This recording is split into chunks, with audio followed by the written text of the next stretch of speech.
Бүгін біз Пальма де Майоркада, Испания шаарында, Гранд Эмилия Виктория отелінде сіздер менен чогулуп баарлашканга дайын насаат атат. Ооба. Археолог ушундай мүмкүнчүлүктөрдү жаратат, баардык жактан эркиндик берет. Бүгүн мисалы 20 сентябрь.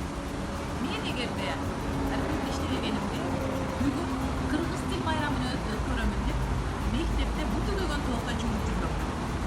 Археолог иштеп, Пальма де Майорка эң кымбат аралында, жалгыз эмес, өзүнүн жакын кыздары менен, кутурлору менен эң кымбат жайлардан тамактанууга насип этип турат. Ошондой эле, мисалы үчүн, бул натуралдуу келметти мен кечээ ушул Пальма де Майоркадан угуп алдым. Бул дагы эркиндик. Сиз каяктан аласыз? Кандай жемчуг аласыз? Ушунун баарын түзүп берген бул археолог. Туура айтасың. Мен Арифлейимге келгенде кошумча акча табыш үчүн эле келгем. Анан товар сатып жүргөм. Ошондо баары күчү бир жагың ийилип калды го сен деп. Товар деле көтөрөсүң деп. Анда азыр Пальма де Майоркада эс алганым мен үчүн рахат. Балдарым түрк лицейде окуйт. Кичинекей кызымды быйыл частный мектепке бердим. Биздин финансово свободный жолдошум экөөбүздү ушул жерде островдо отдыхта жүргөнүбүзгө насип этип атат. Эки жан түзөлүп калды. Чын айтасыз. Себеби мен дагы 2010 жылдары Арифлейимде иштеп кеткем. Ошол учурда мага Арифлейим каталог көтөрүү товар сатуу деген түшүнөт эле да. Бирок 2 жыл мурда келгенде ошол эле телефон чукуп, ошол эле Инстаграмда отуруп, ошол эле WhatsApp'та отуруп, акча табуу ушундай керемет жерде эс алууга мүмкүнчүлүгү бар экенин билдим. Ошол учурда ооба, мен ошол интернет аркылуу жөн эле башка бирөөнүн өмүрүн экрандан карабастан, ошол экрандагы өмүрдү өзүмө алып келгениме абдан сүйүнүп отурам.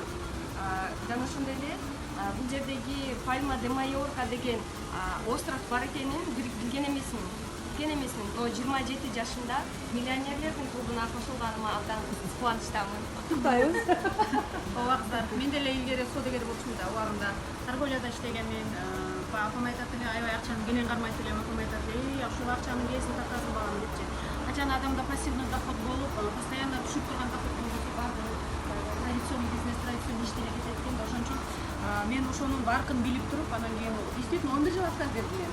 Барканды дат берип, акчатып 11 жыл отказ бердим. Азыр барканга ыраачылык келтирем, ушундай түшүндүрүп, мага мээме жеткирип, анан кийин ушул бизнеске алып келгенде бүгүнкү күндө мына свобода, өзүм айтмакчы, мурунку кармаган акчамда эле акча кармап атканы менен азыр уже стабильный доход бар да. Мен уже жашоого болгон көз карашым так башка болуп дагы. Мына ошонун эсебинен мен Москвадан үй алып атам. Кудай буйрса, жүйдү. Барып Кудай буйрса, ушул сделка болот.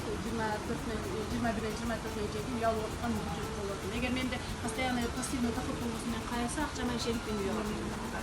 Бул эң сонун Арифлейимди вообще эмне десек да да. Балдарыбыздын будущий келечегинде балдарыбызга наследство калтырабагыз бул бизнесибизди главный. Өмүр бою кылган мээнетибиз текке кетпей балдарыбызга өмүр бою жейт турган доход калат. Эгерде сиз Асылканбек окшоп отказ кылсаңыз, Арифлейимди казында жапырса, сиз Пальма де Майоркадан отказ кылганыңыз. Сиз отказ кылсаңыз, квартирадан Москвадан алуудан отказ кылганыңыз.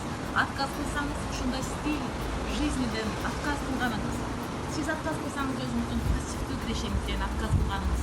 Ошондуктан, урматтуу көрөрман, отказ кылып баш тартуудан мурун жакшылап бул бизнести андап окуп чыгыңыз. Айтарым ушул сизге. Ийгилик каалайбыз баардыгыңыздарга. Ийгилик каалайбыз. Келиңиздер биздин катарга кошулуңуздар.